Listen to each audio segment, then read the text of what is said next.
আসসালামু আলাইকুম সুপ্রিয় শিক্ষার্থীরা, আশা করি তোমরা ভালো আছো। আজকে তোমাদের সাথে আলোচনা করব হিসাব বিজ্ঞান প্রথম পত্রের তৃতীয় অধ্যায় ব্যাংক সমন্বয় বিবরণী। এই অধ্যায় থেকে চট্টগ্রাম বোর্ড 2024 সালের 11 নং সৃজনশীল প্রশ্নের সমাধান নিয়ে।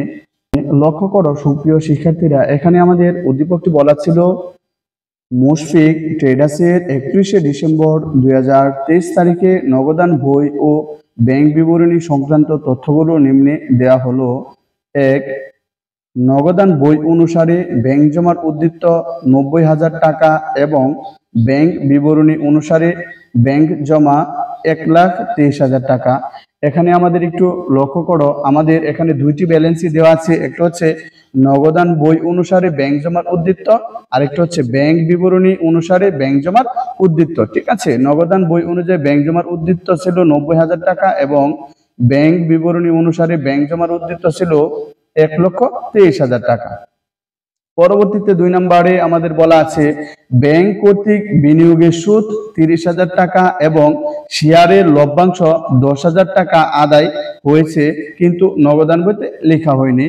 এখানে একটু খেয়াল করো, এই যে ব্যাংক কর্তৃক সরাসরি বিনিয়োগের সুদ এবং শেয়ারের লভ্যাংশ আদায় করেছে, কিন্তু নগদান বইতে লেখা হয়নি। ঠিক আছে, পরবর্তীতে বলা আছে 3. 44,000 টাকার চেক ইস্যু করা হয়েছে কিন্তু ব্যাংকে উপস্থাপিত হয়নি। এই যে 44,000 টাকার একটি চেক ইস্যু করা হয়েছে কিন্তু ব্যাংকে উপস্থাপিত হয়নি। পরবর্তীতে 4 নম্বর বলা আছে ব্যক্তিগত প্রয়োজনে ব্যাংক হতে 40,000 টাকা উত্তোলন করা হয়েছে, যা নগদান বইতে লেখা হয়নি। 5. 10,000 টাকার জমাকৃত চেক এখনো ব্যাংক কর্তৃক আদায় হয়নি। 6. 20,000 টাকার প্রাপ্য বিল 19,000 টাকায় বাট্টা করে নগদান বইতে সম্পূর্ণ মূল্যে লেখা হয়েছে। এখানে একটু খেয়াল করো, এখানে কি বলা আছে 20,000 টাকার প্রাপ্য বিল 19,000 টাকায় বাট্টা করে নগদান বইতে সম্পূর্ণ টাকা লেখা হয়েছে। এই যে প্রাপ্য বিলটাকে বুঝতে হবে। প্রাপ্য বিলটা হচ্ছে যখন আমরা বাকিতে কারো কাছে কোনো কিছু বিক্রি করব, অর্থাৎ কারো কাছে যদি আমরা টাকা পাই, তখন সে লিখিতভাবে, ঠিক আছে, সে লিখিতভাবে যে একটা দলিল আমাদের প্রদান করে যে 1 মাস অথবা 2 মাস পরে আমাদের সে নগদ টাকাটা পরিশোধ করবে। ঠিক আছে, এই লিখিত দলিলটাকে বলা হয় কি প্রাপ্য বিল। এখন কথা হচ্ছে এই যে দেনাদার আমাদেরকে একটি প্রাপ্য বিল দিল, কত টাকার প্রাপ্য বিল দিল? এই যে 20,000 টাকার প্রাপ্য বিল আমাদেরকে দিল, কিন্তু বর্তমানে আমাদের কি দরকার? নগদ টাকার দরকার। ঠিক আছে, এখন এই প্রাপ্য বিলটা আমরা ব্যাংকে নিয়ে ভাঙাতে পারবো। ঠিক আছে, এই ব্যাংকে নিয়ে আমাদের মেয়াদ পূর্তির আগে ব্যাংকে যদি আমরা এই প্রাপ্য বিলটা নিয়ে যাই, তখন তারা 20,000 টাকার পরিবর্তে সম্পূর্ণ টাকাই দিবে না, আমাদেরকে কিছু বাট্টা করে বাকি টাকা দিবে। এই যে এখানে বলা আছে 20,000 টাকার প্রাপ্য বিল ব্যাংকে যখন নিয়ে গেছে তখন 19,000 টাকা তাদেরকে দিয়েছে। এই যে 1,000 টাকা কি করেছে? বাট্টা করেছে। এখন সুপ্রিয় শিক্ষার্থীরা দেখো, 20,000 টাকার প্রাপ্য বিল 19,000 টাকায় বাট্টা করে নগদান বইতে সম্পূর্ণ মূল্যে লেখা হয়েছে। অর্থাৎ যখনই আমরা এই প্রাপ্য বিলটা আমাদের ব্যাংকের মধ্যে নিয়ে গেলাম, তখন আমাদের নামে যে অ্যাকাউন্ট আছে তারা কি করেছে? বিলটা বাট্টা করে 19,000 টাকা, এই যে 19,000 টাকা আমাদের অ্যাকাউন্টে, সে আমাদের নগদ টাকা দিবে না, কিন্তু আমাদের যে অ্যাকাউন্ট আছে, ঠিক আছে, মুশফিক নামের যে অ্যাকাউন্টটা আছে ব্যাংকের মধ্যে, সে মুশফিক নামের ব্যাংক হিসাবের মধ্যে কি করেছে? বৃদ্ধি করে দিয়েছে, 19,000 টাকা কি করেছে? প্লাস করে দিয়েছে। ঠিক আছে, তার মানে 1,000 টাকা বাট্টা। ঠিক আছে, কিন্তু আমরা কি করেছি? নগদান বইতে, অর্থাৎ আমাদের যে বইটা থাকে, ঠিক আছে, এই বইতে আমরা 20,000 টাকা সম্পূর্ণই লিখেছি। এই যে এখানে কিন্তু আমরা 1,000 টাকা বেশি যোগ করেছি, এখন আমাদের দরকার কি? 1,000 টাকা কমিয়ে দিতে হবে। ঠিক আছে, আশা করি এটা বুঝতে পেরেছ। পরবর্তীতে আমাদের রিকোয়ারমেন্ট গুলো কি কি চেয়েছে? রিকোয়ারমেন্ট গুলো চেয়েছে ক্রেডিট মেমোরেন্ডামের পরিমাণ নির্ণয় করো। খ, উভয়ের সংশোধন পদ্ধতিতে একটি ব্যাংক সমন্বয় বিবরণী তৈরি করো। সুপ্রিয় শিক্ষার্থীরা, আমাদের ব্যাংক সমন্বয় বিবরণী দুই ভাবে তৈরি করতে হয়, একটা হলো একক জের আর একটা হচ্ছে উভয় জের। উভয় জের যখন আমরা প্রস্তুত করি তখন আমাদের একটি সুবিধা কি জানো? যে ধরো আমাদের দুইটা হিসাব থাকে, একটা হচ্ছে পাস বইয়ের হিসাব আর একটা হচ্ছে নগদান বইয়ের হিসাব। যখন আমরা যে বইতে লিপিবদ্ধ করি নাই, হ্যাঁ, যে লেনদেনটা আমরা যে হিসাবের মধ্যে অন্তর্ভুক্ত করি নাই, শুধু ওই হিসাবের মধ্যে অন্তর্ভুক্ত করে দিলে অঙ্ক শেষ। ঠিক আছে, আমি আবারও বলছি, উভয় যে সংশোধন পদ্ধতিতে আমরা লেনদেনগুলোর ধারা পাস বই এবং নগদান বই, অর্থাৎ ব্যাংক বিবরণী এবং নগদান বই, এই দুইটার মধ্যে যেই হিসাবটার মধ্যে আমরা এই লেনদেনটা অন্তর্ভুক্ত করি নাই, শুধু ওই লেনদেনটা ওই হিসাবের মধ্যে লেনদেন অন্তর্ভুক্ত করলেই কি হয়ে যাবে? হ্যাঁ কাজ হয়ে যাবে। যেমন ধরো নগদান বইতে যোগ করা হয়েছে কিন্তু ব্যাংক হিসাবের মধ্যে যোগ করা হয়নি, এখন তোমার কি করতে হবে, ব্যাংক হিসাবে যোগ করতে হবে। আবার ধরো ব্যাংক হিসাবে কোনো একটা এন্ট্রি তুমি যোগ করেছো কিন্তু নগদান বইতে যোগ করো না, এখন তোমার কাজ কি, নগদান বইতে যোগ করে দিতে হবে। আবার সেম কোনো একটি এন্ট্রির দ্বারা নগদান বইতে টাকা মাইনাস হয়েছে কিন্তু ব্যাংক হিসাবে তুমি মাইনাস করো না, এখন কি করতে হবে, ব্যাংক হিসাবে মাইনাস করে দিতে হবে। ঠিক আছে, তার পরবর্তীতে আসো ঘ, আমানতকারীর বইতে প্রয়োজনীয় জাবেদা দাখিলা দেখাও। আমানতকারী বলতে তোমাকে বলা হয়েছে, অর্থাৎ যে প্রতিষ্ঠানের মালিক, ধরো আমি প্রতিষ্ঠানের মালিক, আমার বইতে প্রয়োজনীয় জাবেদা দাখিলা দেখার কথা, দেওয়ার কথা বলা হয়েছে। ধরো যে আইটেম গুলো ব্যাংক হিসাবে অন্তর্ভুক্ত হয় নাই, ঠিক আছে, এইগুলো তো আমাদের কোনো কাজ না, ব্যাংক হিসাবে অন্তর্ভুক্ত হয় না, এটা ব্যাংকার এগুলো অন্তর্ভুক্ত করবে, এগুলোর জাবেদা দেবে। কিন্তু আমানতকারী, আমার নগদান বইতে যেগুলো অন্তর্ভুক্ত হয় নাই, অর্থাৎ ব্যাংক সমন্বয় বিবরণীর মধ্যে সর্বদা মনে রাখবা, আমাদের আমানতকারী বলো আর যাই বলো, ঠিক আছে, তোমাকে যদি বলে প্রয়োজনীয় জাবেদা দাখিলা দেখাও, তখন কোন কোন এন্ট্রির জাবেদা হবে, যে যে এন্ট্রি আমাদের নগদান বইতে এখনো অন্তর্ভুক্ত হয় নাই, এই লেনদেনগুলোর জাবেদা দিবা। আশা করি ক্লিয়ার হয়েছে। এখন ক নাম্বারে আমাদেরকে কি বলেছে, ক্রেডিট মেমোরেন্ডামের পরিমাণ নির্ণয় করে। এই যে ক্রেডিট মেমোরেন্ডামের পরিমাণ নির্ণয় করার কথা বলা হয়েছে, ক্রেডিট মেমোরেন্ডামে কোন কোন হিসাব অন্তর্ভুক্ত হবে, কোন কোন লেনদেন অন্তর্ভুক্ত হবে, সর্বদা মনে রাখবা ব্যাংক বিবরণীতে ব্যাংকের মধ্যে যে যে আইটেম ক্রেডিট হয়েছে এই আইটেম আমাদের ক্রেডিট মেমোরেন্ডামে অন্তর্ভুক্ত হবে। এখন বলতে পারো ব্যাংক হিসাবে ক্রেডিট বলতে কি বোঝায়, ব্যাংক হিসাবে ক্রেডিট বলতে বোঝায় হচ্ছে ব্যাংক হিসাবে যেগুলো প্লাস হয়েছে, ব্যাংক হিসাবে যেগুলো কি হয়েছে, প্লাস হয়েছে, এগুলো আমাদের ক্রেডিট হওয়া বোঝায়। ঠিক আছে, ব্যাংকে ক্রেডিট করা শব্দের অর্থ হচ্ছে ব্যাংকে বৃদ্ধি করা, ঠিক আছে, ব্যাংকে প্লাস করা, অর্থাৎ ব্যাংকে তুমি যদি প্লাস করো, অর্থাৎ ব্যাংক কর্তৃক সরাসরি আদায়, ব্যাংক যে যে লেনদেনের দ্বারা সরাসরি, ব্যাংক যে যে এন্ট্রি সরাসরি আদায় করেছে এবং যে যে লেনদেনের দ্বারা ব্যাংক হিসাবের ব্যালেন্স বৃদ্ধি পেয়েছে, ঠিক আছে, ব্যাংক হিসাবের ব্যালেন্স যে যে এন্ট্রির দ্বারা বৃদ্ধি পেয়েছে, এই এন্ট্রি আমাদের কোথায় আসবে, ক্রেডিট মেমোরেন্ডামে আসবে। আমি আরেকটু সহজভাবে বলছি, যে যে এন্ট্রি ব্যাংকের মধ্যে ক্রেডিট হয়েছে, অর্থাৎ ব্যাংক হিসাবকে বৃদ্ধি করেছে, ওই এন্ট্রি শুধু ক্রেডিট মেমোরেন্ডামে আসবে। ঠিক আছে, আশা করি এটা বুঝতে পেরেছো। এখন চলো আর দেরি না করে আমরা ক্রেডিট মেমোরেন্ডামের পরিমাণটি নির্ণয় করে দেখে আসি। এখন সুপ্রিয় শিক্ষার্থীরা, এই যে এখানে একটু খেয়াল করো, এটা ছিল আমাদের ব্যালেন্স, নগদান বই অনুসারে ব্যাংক জমার উদ্বৃত্ত এবং ব্যাংক বিবরণী অনুযায়ী ব্যাংক জমার উদ্বৃত্ত। পরবর্তীতে আমাদের আছে 2, ব্যাংক কর্তৃক বিনিয়োগের সুদ 30,000 টাকা এবং শেয়ারের লভ্যাংশ 10,000 টাকা আদায় হয়েছে। এটা ব্যাংক কর্তৃক আদায় হয়েছে, তার মানে কিন্তু এই যে লেনদেনটা এটা ঘটেছে কোথায়, এই লেনদেনটা ঘটেছে অবশ্যই ব্যাংকের মধ্যে। যেহেতু ব্যাংকের মধ্যে লেনদেনটা ঘটেছে, যেহেতু ব্যাংক কর্তৃক বিনিয়োগের সুদ এবং লভ্যাংশ আদায় করেছে, তার মানে অবশ্যই ব্যাংক হিসাবটা বৃদ্ধি পেয়েছে। যেহেতু ব্যাংক হিসাবটা বৃদ্ধি পেয়েছে, তার মানে ব্যাংক হিসাব ক্রেডিট হয়েছে। ক্রেডিট হওয়া শব্দের অর্থ পরবর্তীতে দেখো বলা আছে, কিন্তু নগদান বইতে লেখা হয়নি। নগদান বইতে কিভাবে লেখা হবে, নগদান আমরা তো এই বিষয়ে জানিই না, ঠিক আছে, ব্যাংক যে সরাসরি বিনিয়োগের সুদ এবং লভ্যাংশ আদায় করেছে এটা তো আমরা জানিই না। ঠিক আছে, যেহেতু এটা ব্যাংকের মধ্যে সংগঠিত হয়েছে লেনদেনটা, তাই সরাসরি ব্যাংক আদায় করেছে এবং ব্যাংক হিসাবটা বৃদ্ধি পেয়েছে। যেহেতু ব্যাংক হিসাবটা বৃদ্ধি পেয়েছে এই লেনদেনের দ্বারা, অর্থাৎ এখানে এই যে ক্রেডিট মেমোরেন্ডামের মধ্যে বিনিয়োগের সুদ এবং লভ্যাংশ আদায়, এই যে ব্যাংক আদায় করেছে, এই দুইটা অন্তর্ভুক্ত হবে। পরবর্তীতে দেখো 44,000 টাকার চেক ইস্যু করা হয়েছে কিন্তু ব্যাংকে উপস্থাপিত হয়নি। এই যে 44,000 টাকা ইস্যু করা হয়েছে, ধরো কেউ আমার কাছ থেকে কোনো টাকা পাই তো, ঠিক আছে, এখন আমি কি করেছি, আমার ব্যবসা থেকে আমি তাকে নগদ টাকা না দিয়ে আমি তাকে একটি চেক ইস্যু করে দিয়েছি। ইস্যু শব্দের অর্থ হলো প্রদান করা, ইস্যু শব্দের অর্থ কি করা, প্রদান করা। আমি তাকে একটি চেক প্রদান করে দিয়েছি, কিন্তু কথা হচ্ছে এই যে চেকটা আমি প্রদান করে দিয়েছি, এখন আমার ব্যবসা থেকে চেকটা ওই লোককে, এখন আমার ব্যবসা থেকে 44,000 টাকার একটি চেক ইস্যু করে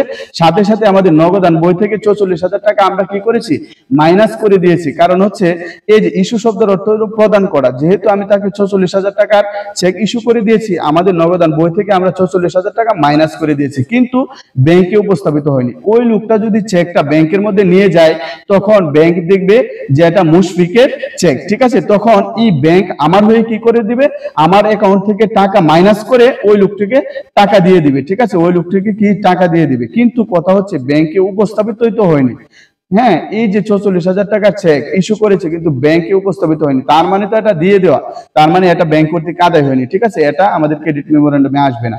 ব্যক্তিগত প্রয়োজনে ব্যাংক হতে 40,000 টাকা উত্তোলন করেছে যা নগদান বইতে লেখা হয়নি। ঠিক আছে, এই যে ব্যাংক থেকে উত্তোলন করেছে তার মানে ব্যাংকের টাকা আরো কি করেছে, হ্রাস পেয়েছে। ঠিক আছে, তার মানে এটা ব্যাংককে ক্রেডিট করেনি, অর্থাৎ ব্যাংক হিসাবকে বৃদ্ধি করেনি, তার মানে এটা ক্রেডিট মেমোরেন্ডামে আসবে না। 10,000 টাকা জমাকৃত চেক এখনো ব্যাংকে উপস্থাপিত হয়নি।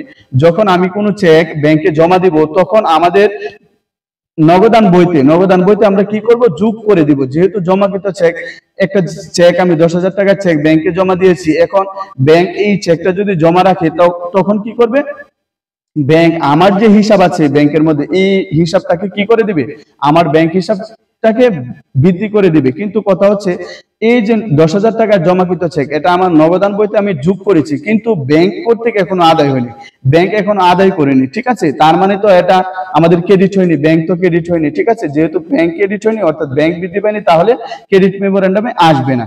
তারপরে বলেছে 20,000 টাকার প্রাপ্য বিল 19,000 টাকায় বাট্টা করে নগদান বইতে সম্পূর্ণ লেখা হয়েছে, তার মানে এই যে এটাও কি আমাদের ক্রেডিট মেমোরেন্ডামে আসবে না। আমাদের শুধু আসতেছে কি, আমরা দেখতেছি এই যে ব্যাংক কর্তৃক বিনিয়োগের সুদ এবং শেয়ারের লভ্যাংশ আদায়, এটা শুধু আসবে। কেন আসবে, কারণ হচ্ছে এই যে বিনিয়োগের সুদ এবং লভ্যাংশ আদায়ের দ্বারা ব্যাংকের ব্যালেন্সটা বৃদ্ধি পেয়েছে। ঠিক আছে, এখন চলো আর দেরি না করে আমরা এটা দেখে আসি।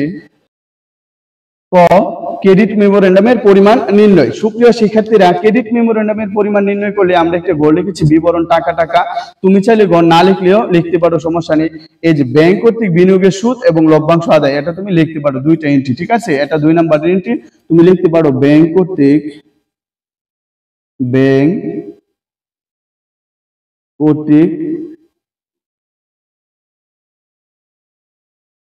বিনিয়োগের সুদ,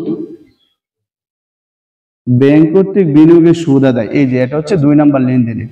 এখন ব্যাংক কর্তৃক বিনিয়োগের সুদ কত আদায় করেছে, 30,000 টাকা আদায় করেছে, তাহলে এখানে তুমি লিখতে পারো 30,000 টাকা। ব্যাংক কর্তৃক বিনিয়োগের সুদ আদায় 30,000 টাকা। পরবর্তীতে কি আছে, ব্যাংক কর্তৃক শেয়ারের লভ্যাংশ আদায়। ঠিক আছে, তুমি লিখতে পারো ব্যাংক কর্তৃক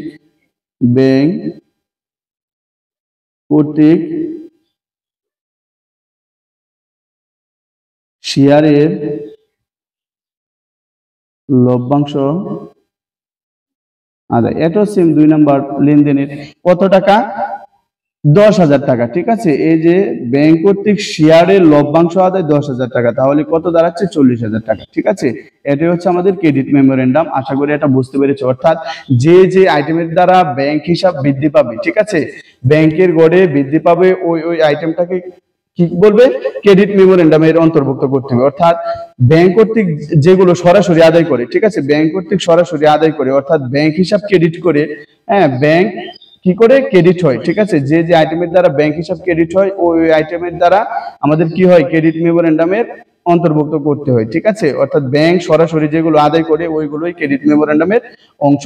পরবর্তীতে চলো আমাদের খ নাম্বার রিকোয়ারমেন্টটি কি বলেছে, খ নাম্বার রিকোয়ারমেন্টটি বলেছে উভয় জের সংশোধন পদ্ধতিতে একটি ব্যাংক সমন্বয় বিবরণী প্রস্তুত করো। চলো আর দেরি না করে আমরা উভয় জের সংশোধন পদ্ধতিটি দেখে আসি।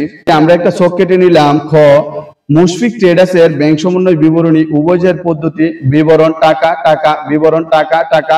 সুপ্রিয় শিক্ষার্থীরা, এখানে আমাদের দুইটা ব্যালেন্স থাকবে, উভয় জেরের মধ্যে সর্বদা আমাদের কয়টা ব্যালেন্স থাকবে, দুইটা ব্যালেন্স থাকবে। এই যে নগদান বই অনুসারে ব্যাংক জমার উদ্বৃত্ত 90,000 টাকা এবং ব্যাংক বিবরণ অনুসারে ব্যাংক জমার উদ্বৃত্ত 1,23,000 টাকা। এখন তুমি কি করবা, এই দুইটা ব্যালেন্সকে দুই সাইডে বসিয়ে দিবা। ঠিক আছে, দুইটা ব্যালেন্সকে দুই সাইডে বসিয়ে দিবা। এই যে নগদান বই অনুসারে ব্যাংক জমার উদ্বৃত্ত, আমাদের বই অনুযায়ী এই যে ব্যাংকে আমরা জমা রাখলাম, এই যে ব্যাংক হিসাবটা আমাদের জন্য সম্পদ। ঠিক আছে, এই জন্য নগদান বই অনুসারে ব্যাংক জমার উদ্বৃত্ত এটা তুমি ডেবিট দিকে লিখবা।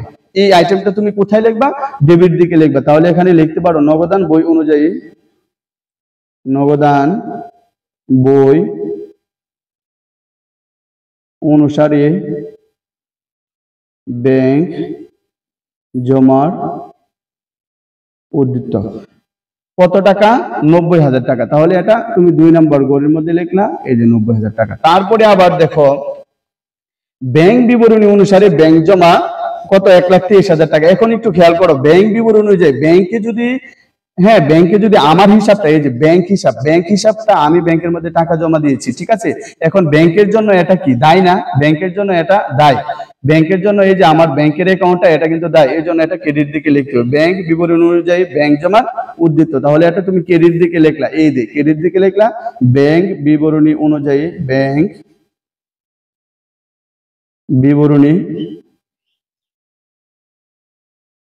বিবরণী অনুসারে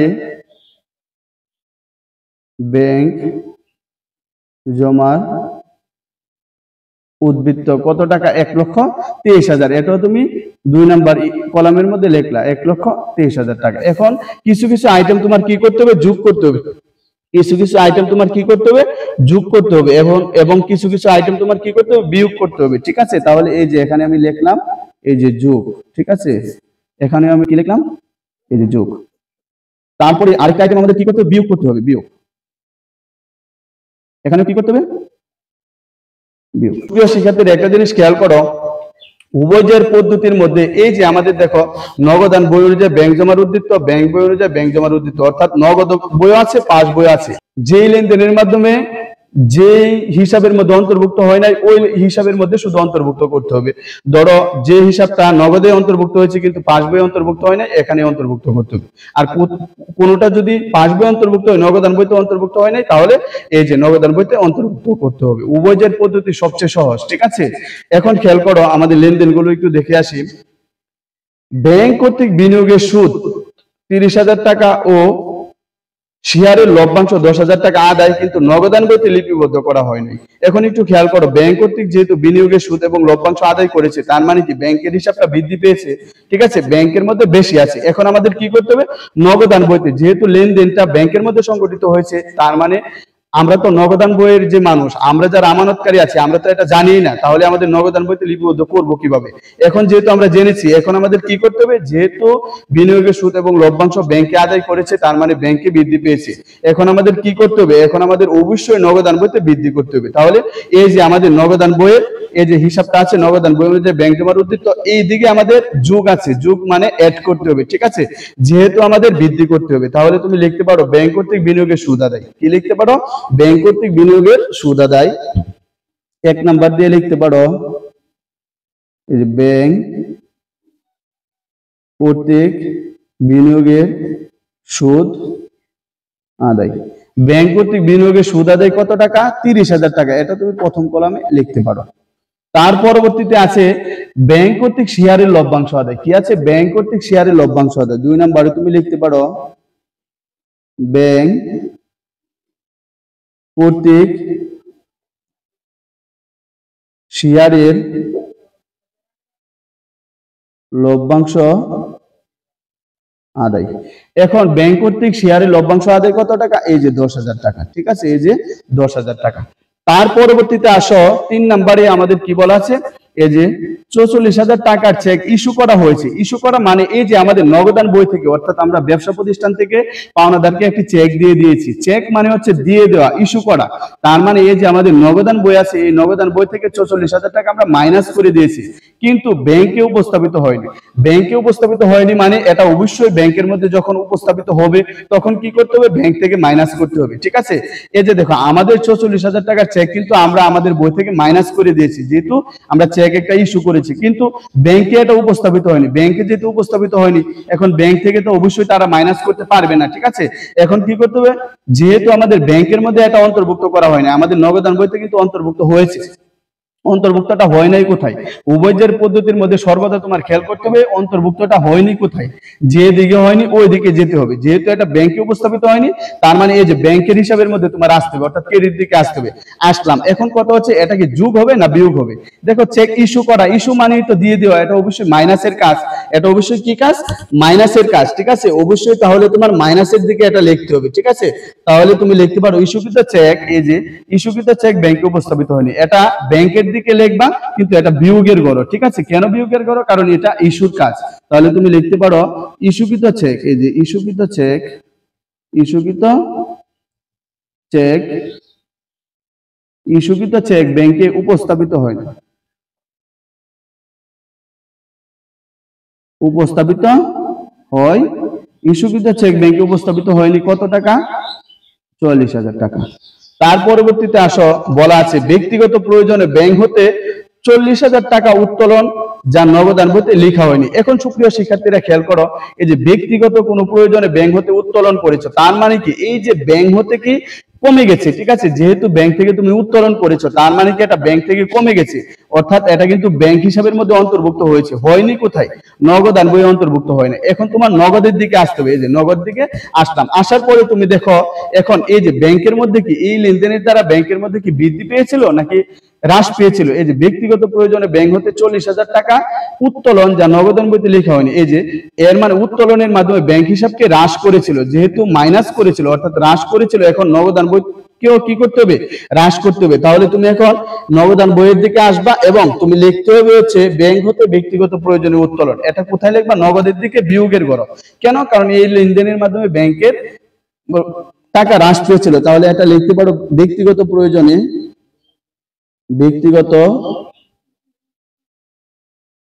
ব্যক্তিগত প্রয়োজনে ব্যাংক হতে উত্তোলন, ব্যাংক হতে ব্যক্তিগত প্রয়োজনে ব্যাংক হতে উত্তোলন কত টাকা?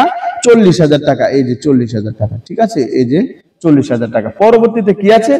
10,000 টাকার জমাকৃত চেক এখনো ব্যাংক কর্তৃক আদায় হয়নি। এখন সুপ্রিয় শিক্ষার্থীরা খেয়াল করো, 10,000 টাকার জমাকৃত চেক, অর্থাৎ আমি ধরো কোনো দেনাদারের কাছ থেকে আমি একটি চেক পেয়েছি। চেক পাওয়ার সাথে সাথে আমাদের যে নগদান বই, আমাদের যে নগদানের হিসাবটা, নগদান বইয়ের হিসাবটা এখানে আমি কি করেছি? প্লাস করেছি, ঠিক আছে। এখন এই চেকটা আমি কোথায় ট্রান্সফার করলাম? ব্যাংকে ট্রান্সফার করলাম, যাতে ব্যাংক কর্তৃপক্ষ আমার ব্যাংক ব্যালেন্স বৃদ্ধি করে। এখন কত হচ্ছে? 10,000 টাকার জমাকৃত চেক এখনো ব্যাংকে আদায় হয়নি, ব্যাংকে জানিয়ে না, ঠিক আছে, ব্যাংক কারণবশত আদায় করতে পারেনি। এখন যেহেতু ব্যাংক কারণবশত আদায় করতে পারেনি, কিন্তু আমি তো আদায় করে নিয়েছি, এর মানে নগদান বইতে এটা অন্তর্ভুক্ত আছে। এখন কোথায় অন্তর্ভুক্ত হবে? ব্যাংকে অন্তর্ভুক্ত হবে। যেহেতু ব্যাংক কর্তৃক আদায় হয়নি, তার মানে অবশ্যই ব্যাংকের দিকে তুমি আসবা। এই যে ব্যাংকের দিকে আমি আসলাম। এখন কত হচ্ছে? ব্যাংকের দিকে ক্রেডিট সাইডে আসার পরে তুমি দেখলা এই যে এখানে কি আছে? 10,000 টাকার জমাকৃত চেক। এই লেনদেন দ্বারা নগদান বইতে কি হয়েছে? প্লাস হয়েছে। নগদান বইয়ের টাকা কি পেয়েছে? বৃদ্ধি পেয়েছে। এখন তোমার ব্যাংকের টাকা কেউ কি করতে হবে? অবশ্যই বৃদ্ধি করতে হবে, যেহেতু 10,000 টাকা জমাকৃত চেক, ঠিক আছে। ব্যাংকের মধ্যে তুমি একটা চেক যদি জমা দাও তাহলে অবশ্যই তোমার ব্যালেন্স বৃদ্ধি পাবে, ঠিক আছে। এই জন্য আমি নগদান বইতে আগেই আমি প্লাস করে নিয়েছিলাম, যেহেতু নগদান বইতে অন্তর্ভুক্ত আছে, তোমার অন্তর্ভুক্ত করতে হবে ব্যাংকের দিকে, যেহেতু ব্যাংক কর্তৃক এখনো আদায় হয়নি। এখন আমি ব্যাংকের দিকে আসলাম এবং এটা যেহেতু প্লাস করতে হবে, বৃদ্ধি করতে হবে, এর মানে যুগের ঘরে লিখতে হবে। কোথায় লিখতে হবে? যুগের ঘরে লিখতে হবে। এখন তুমি লিখতে পারো জমাকৃত চেক আদায় হয়নি, ঠিক আছে। 1 নম্বরে দিয়ে তুমি লিখতে পারো জমাকৃত চেক আদায় হয়নি, আদায় হয়নি। পরবর্তীতে আসো সুপ্রিয় শিক্ষার্থীরা, আমাদের বলা আছে 20,000 টাকার প্রাপ্য বিল 19,000 টাকায় বাট্টা করে নগদান বইতে সম্পূর্ণ মূল্যে লেখা হয়েছে। এই যে কথা হচ্ছে 20,000 টাকার প্রাপ্য বিল, ধরো এই যে প্রাপ্য বিলটা কি এটা গিয়ে তোমার বুঝতে হবে। ধরো আমি কারো কাছে 20,000 টাকা পাই, এই 20,000 টাকার এগেইনস্টে সে আমাকে নগদ টাকা না দিয়ে কি দিল? একটি লিখিত দলিল দিল, যে এখানে বলা আছে তোমাকে 3 মাস পরে আমি টাকাটা পরিশোধ করব।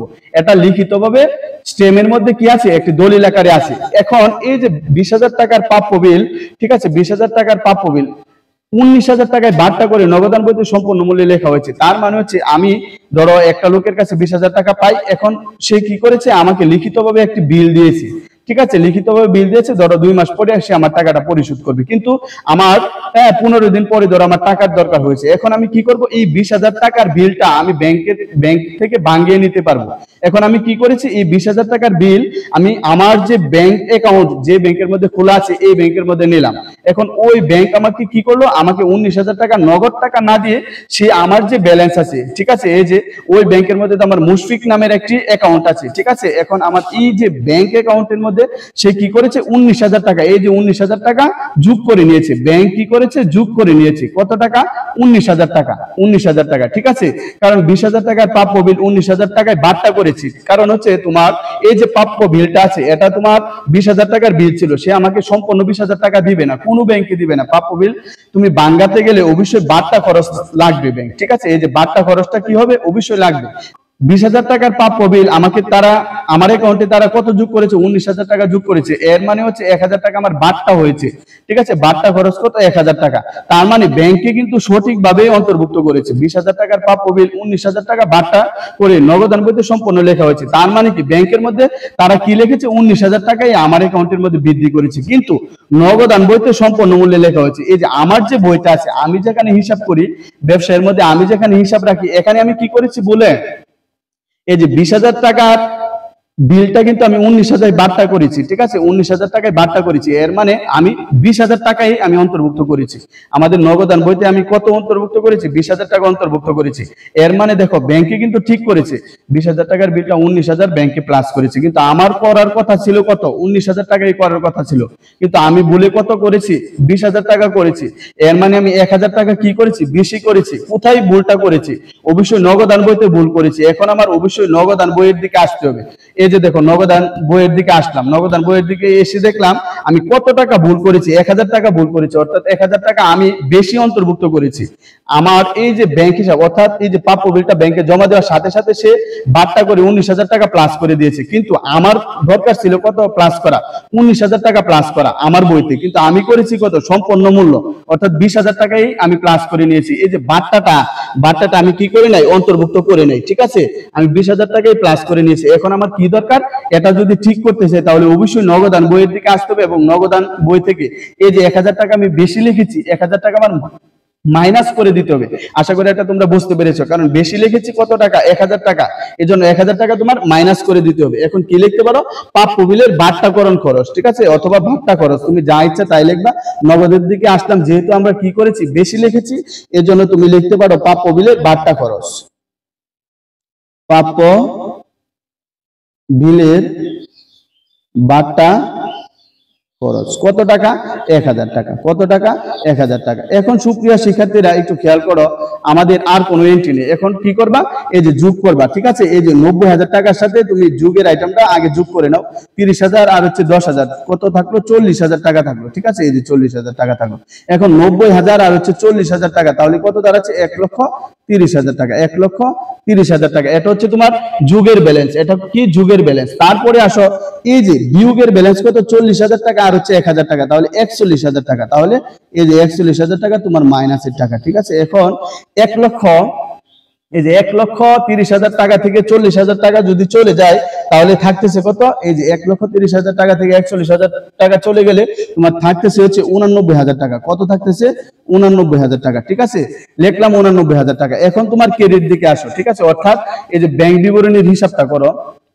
আমাদের এই যে জমাকৃত চেক আদায় হয়নি, এই যে জমাকৃত চেক আদায় হয়নি, এটার টাকাটা কত ছিল? এই যে জমাকৃত চেক 10,000 টাকা, জমাকৃত চেক এখনো ব্যাংক কর্তৃক আদায় হয়নি, টাকা ছিল 10,000 টাকা, ঠিক আছে? 10,000 টাকা। আমি একটু দুঃখিত, এখানে আমি ব্যালেন্সটা লিখতে তখন মনে নাই। এখানে জমাকৃত চেক, হ্যাঁ, ব্যাংক কর্তৃক আদায় হয়নি, এটা কত টাকা ছিল? এই যে 10,000 টাকা ছিল, ঠিক আছে? কত টাকা ছিল? 10,000 টাকা ছিল। তাহলে এখানে লেখো এই যে 10,000 টাকা। এখন কত হচ্ছে? 10,000 টাকা তো যুগের টাকা, ঠিক আছে? এখন তুমি আগে যোগ করে নাও। তাহলে আগে ব্যালেন্স ছিল 1,23,000 টাকা, আর 10,000 টাকা নতুন যোগ হলো, তাহলে ব্যালেন্স দাঁড়ালো কত? 1,33,000 টাকা। 1,33,000 টাকা। তারপরে এই যে 44,000 টাকা, আবার এটা মাইনাসের। 44,000 টাকা কি? মাইনাসের। এখন তুমি কি করবা? এই যে 44,000 টাকা এখানে বসাতে পারো, এটা কি? মাইনাসের টাকা। এখন 1,33,000 টাকা থেকে 44,000 টাকা চলে গেলে, 1,33,000 টাকা থেকে 44,000 টাকা চলে গেলে তোমার ব্যালেন্স থাকতেছে 89,000 টাকা। কত থাকতেছে? 89,000 টাকা, ঠিক আছে? এই যে দেখো আমাদের নগদান বই অনুসারে ব্যাংক জমার উদ্বৃত্ত ব্যালেন্স কত দাঁড়ালো? 89,000 টাকা, এবং ব্যাংক বই অনুযায়ী ব্যাংক জমার উদ্বৃত্তর ব্যালেন্স দাঁড়ালো কত? এই যে 89,000 টাকা। এখন এই যে এটা হচ্ছে সংশোধনী উদ্বৃত্ত, এটা কি? সংশোধনী উদ্বৃত্ত, ঠিক আছে? তাহলে এখানে তুমি লিখতে পারো এই যে সংশোধিত উদ্বৃত্ত, এটা হচ্ছে। তাহলে এইদিকেও তুমি কি লিখতে পারো? এইদিকেও তুমি অবশ্যই এই ব্যালেন্সটাও তুমি লিখতে পারো সংশোধিত উদ্বৃত্ত।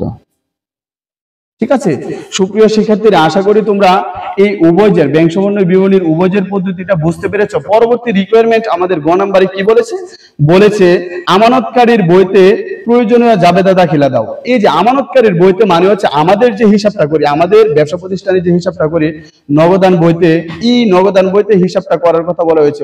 এখানে একটি শর্ট টিপস তোমরা মনে রাখবা, এখানে শুধু জাবেদাগুলো অন্তর্ভুক্ত করতে হবে যে যে লেনদেন নগদান বইতে অন্তর্ভুক্ত হয় নাই, অর্থাৎ নগদান বইতে হিসাবভুক্ত হয় নাই, এই লেনদেনের জাবেদাগুলো দিতে হবে। আমানতকারী বলতে হচ্ছে আমাদেরকে বোঝাচ্ছে, অর্থাৎ যারা ব্যাংকে হিসাব রাখি, অর্থাৎ ব্যবসা প্রতিষ্ঠানের হিসাবটা রাখার কথা বলা হয়েছে। আর ব্যাংকের মধ্যে তো আমরা হিসাব রাখবো না, ব্যাংকের মধ্যে ব্যাংকাররা হিসাব রাখবে। এখন আমানতকারী বলতে আমরা ব্যাংকের মধ্যে হিসাব খুলি, এখন আমাদের হিসাব রাখতে হবে। এখন কোন কোন লেনদেনের জাবেদা দিব, আমরা শুধু প্রয়োজনীয় জাবেদা বলতে বোঝায় হচ্ছে যে যে লেনদেন নগদান বইতে অন্তর্ভুক্ত হয় নাই। তাহলে চলো আমরা জাবেদাগুলো দিয়ে আসি। ঘ জাবেদা। দেখো সুপ্রিয় শিক্ষার্থীরা, আমরা জাবেদার জন্য গড় কেটে নিলাম, তারিখ, বিবরণ, খতিয়ান পৃষ্ঠা, ডেবিট টাকা, ক্রেডিট টাকা। এখন আমাদের কোন কোন লেনদেন এখানে প্রয়োজনীয় জাবেদার মধ্যে অন্তর্ভুক্ত হবে, যে যে লেনদেন আমাদের নগদান বইতে অন্তর্ভুক্ত হয় নাই। এখন এই যে এটা ব্যালেন্স ছিল, ব্যাংক কর্তৃক বিনিয়োগের সুদ 30,000 টাকা এবং শেয়ারের লভ্যাংশ 10,000 টাকা আদায় হয়েছে, কিন্তু নগদান বইতে লেখা হয়নি। এই যে নগদান বইতে লেখা হয়নি, এটা আমাদের অবশ্যই জাবেদা দিতে হবে, কারণ এটা নগদান বইতে লেখা হয়নি। ঠিক আছে, এখন তোমার লিখে দিতে হবে। তাহলে ব্যাংক কর্তৃক বিনিয়োগের সুদ এবং লভ্যাংশ আদায় 10,000 টাকা, যেহেতু ব্যাংক কর্তৃক আদায় হয়েছে তার মানে সংগঠিত হয়েছে কোথায়, লেনদেনটা অবশ্যই ব্যাংকের মধ্যে হয়েছে। এখন ব্যাংকে আদায় করেছে তার মানে তো এই যে ব্যাংকের ব্যালেন্সটা অবশ্যই বৃদ্ধি পেয়েছে, ব্যাংকের ব্যালেন্সটা কি করেছে, বৃদ্ধি পেয়েছে। তাহলে তুমি লিখতে পারো ব্যাংক হিসাব ডেবিট। এখন বিনিয়োগের সুদ এটা একটা আয়, এটা হচ্ছে ক্রেডিট, এবং এই যে শেয়ারের লভ্যাংশ আদায় এটাও একটা আয়, এটা হচ্ছে ক্রেডিট। তাহলে তুমি লিখতে পারো ফার্স্ট অফ অল ব্যাংক হিসাব ডেবিট, বিনিয়োগের সুদ ক্রেডিট এবং লভ্যাংশ ক্রেডিট। এক নম্বরে কি লিখতে পারো, ব্যাংক হিসাব ডেবিট, যেহেতু ব্যাংক কর্তৃক আদায় করেছে এর মানে ব্যাংক হিসাবটা অবশ্যই বৃদ্ধি পাবে। ব্যাংক হিসাব তুমি লিখতে পারো এই যে ডেবিট, তারপরে বিনিয়োগের সুদ ক্রেডিট, বিনিয়োগের সুদ ক্রেডিট এবং শেয়ারের লভ্যাংশ ক্রেডিট, শেয়ারের লভ্যাংশ ক্রেডিট। এখন সুপ্রিয় শিক্ষার্থীরা দেখো, এই যে বিনিয়োগের সুদ কত ছিল, 30,000 টাকা ছিল, এবং লভ্যাংশ কত ছিল, 10,000 টাকা ছিল। তাহলে এই যে ক্রেডিট 30,000 টাকা এবং লভ্যাংশ 10,000 টাকা, তাহলে এই যে 30,000 10,000 টাকা টোটাল হলো এই যে 40,000 টাকা, অর্থাৎ ব্যাংক হিসাব বৃদ্ধি পেয়েছে 40,000 টাকা। পরবর্তীতে দেখো 44,000 টাকা চেক ইস্যু করা হয়েছে, কিন্তু ব্যাংকে উপস্থাপিত হয়নি। যেহেতু ব্যাংকে উপস্থাপিত হয়নি তার মানে এটা জাবেদা হবে না। পরবর্তীতে আমাদের দেখো বলা আছে ব্যক্তিগত প্রয়োজনে ব্যাংক হতে 40,000 টাকা উত্তোলন, যা নগদান বইতে লেখা হয়নি। আমি বলেছিলাম জাবেদা আমাদের শুধু দিতে হবে যেখানে নগদান বইতে অন্তর্ভুক্ত হয়নি, এর মানে এই যে এখানে নগদান বইতে অন্তর্ভুক্ত হয়নি, তাহলে লিখতে পারো ব্যক্তিগত প্রয়োজনে ব্যাংক হতে উত্তোলন। জাবেদা কি, ব্যাংক হতে উত্তোলন যদি করে থাকো তাহলে জাবেদাটা হবে উত্তোলন হিসাব ডেবিট। কি দিতে পারো, উত্তোলন হিসাব ডেবিট। ব্যাংকের ব্যালেন্স কমে যাবে, উত্তোলন করার কারণে তোমার ব্যাংকের ব্যালেন্সটা কমে যাবে, তাহলে অবশ্যই উত্তোলন হিসাব ডেবিট আর ব্যাংক হিসাবটা ক্রেডিট হবে। ঠিক আছে, ব্যাংক হিসাবটা কি হবে, ক্রেডিট হবে। তাহলে লিখতে পারো উত্তোলন হিসাব ডেবিট, ব্যাংক হিসাব ক্রেডিট। কত টাকা উত্তোলন করেছিল, এই যে 40,000 টাকা উত্তোলন করেছিল, তাহলে এখানে লিখতে পারো এই যে 40,000 টাকা, আবার লিখতে পারো 40,000 টাকা। কারণ হচ্ছে উত্তোলনের কারণে আমাদের কি হয়েছে, ব্যাংকের ব্যালেন্সটা কমে গেছে, এজন্য ব্যাংক হিসাবটা ক্রেডিট, উত্তোলন হিসাবটা ডেবিট। পরবর্তীতে আসো, এই যে 10,000 টাকা জমাকৃত চেক এখনো ব্যাংক কর্তৃক আদায় হয়নি, ব্যাংকে আদায় করেনি, তার মানে এটা আসবে না। এই যে 10,000 টাকার প্রাপ্য বিল 19,000 টাকায় ভাগটা করে নগদান বইতে সম্পূর্ণ লেখা হয়েছে। এই যে নগদান বইতে বেশি লিখেছ, এখন কি করতে হবে, অবশ্যই কমাতে হবে। ঠিক আছে, তাহলে কিভাবে কমাবা, তুমি যখন এই যে নগদান বইতে হিসাবভুক্ত করেছিলা তখন জাবেদা কি দিয়েছিলা, অবশ্যই ব্যাংক হিসাব ডেবিট করেছিলা। ঠিক আছে, এখন ব্যাংক হিসাবটা যে ডেবিট করেছিল, এখন ব্যাংক হিসাবকে ক্রেডিট করতে হবে। ঠিক আছে, ব্যাংক হিসাবকে ক্রেডিট করতে হবে। ক্রেডিট করতে গেলে এখন কি, এই যে 1,000 টাকা তুমি বেশি লিখেছো, 1,000 টাকাকে বলা হয় বাট্টা খরচ। এখন অবশ্যই তোমার 3 নাম্বার জাবেদা দিতে হবে, বাট্টা খরচ হচ্ছে ডেবিট। কি দিতে হবে, এই যে বাট্টা খরচ হচ্ছে ডেবিট, বাট্টা খরচ হচ্ছে ডেবিট। আর হচ্ছে যেহেতু ব্যাংক তুমি যখন নগদে 20,000 টাকা অন্তর্ভুক্ত করেছিলা নগদান বইতে, তখন অবশ্যই ব্যাংক হিসাবকে তুমি ডেবিট করেছিলা। ঠিক আছে, প্রাপ্য বিল ক্রেডিট করেছিলা, তাহলে ব্যাংক হিসাবকে তুমি ডেবিট করেছো। এখন ব্যাংকে 1,000 টাকা কমাতে গেলে কি করতে হবে, অবশ্যই তোমার ক্রেডিট করতে হবে। তাহলে বাট্টা খরচ হচ্ছে ডেবিট, ব্যাংক হিসাব ক্রেডিট। কত টাকা বেশি লিখেছ? 1000 টাকা বেশি লিখেছ। কারণ হচ্ছে 20,000 আর 19,000 এর পার্থক্য কত? 1000 টাকা। তাহলে বাট্টা খরচ ডেবিট, ব্যাংক হিসাব ক্রেডিট, এই যে 1000 টাকা। ঠিক আছে? সুপ্রিয় শিক্ষার্থীরা, আশা করি তোমরা বুঝতে পেরেছো। যদি কোথাও কারো বুঝতে অসুবিধা হয় অবশ্যই আমাকে কমেন্ট বক্সে কমেন্ট করে জানাবা। আবারও দেখা হচ্ছে নতুন কোনো ক্লাসে বা পর্বে। এই পর্যন্ত ভালো থেকো, সুস্থ থেকো। আসসালামু আলাইকুম।